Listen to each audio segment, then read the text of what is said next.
Hey guys, today we are making the perfect homemade fries, just like McDonald's or Burger King's fries. And we're going to start off with some russet potatoes. I'm going to be using 4 today that I've washed. And I'm going to go ahead and peel those.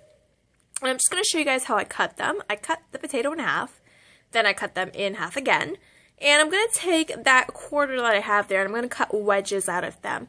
About maybe a half of an inch thick, quarter to half of an inch thick.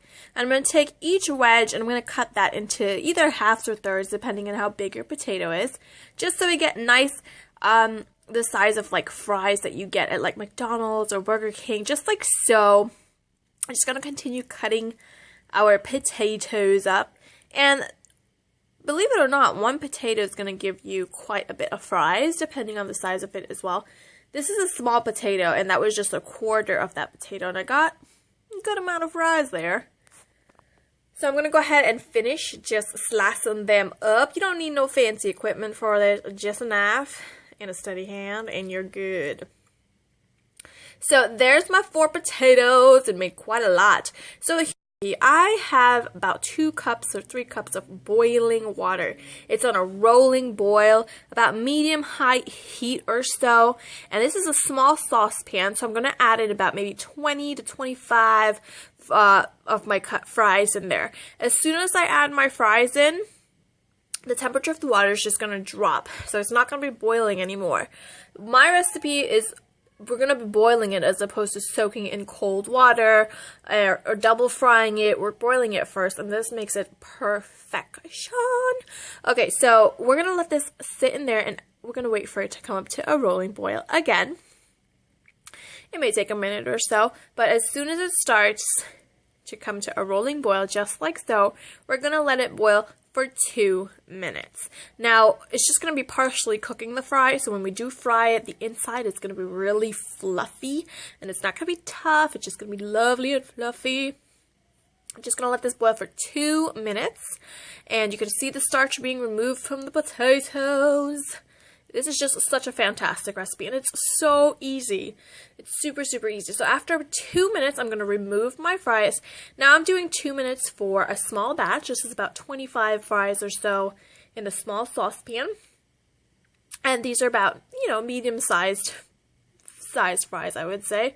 So it depends on the size of your fries and depends on how much you're going to put. For this amount, I'm going to let it go for 2 minutes. So I'm going to add in another batch there just to show you, and the temperature of the water again is just going to drop. It's not going to be boiling anymore.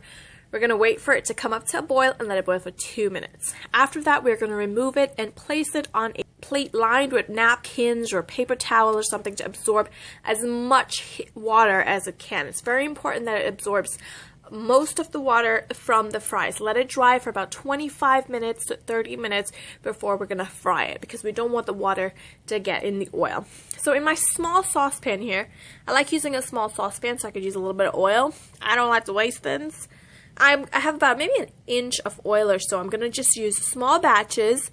I'm going to place my small batch of fries in there, probably about 25 fries again. And I'm going to let this fry on medium heat this time in the oil. And we're going to cook this for 5 minutes.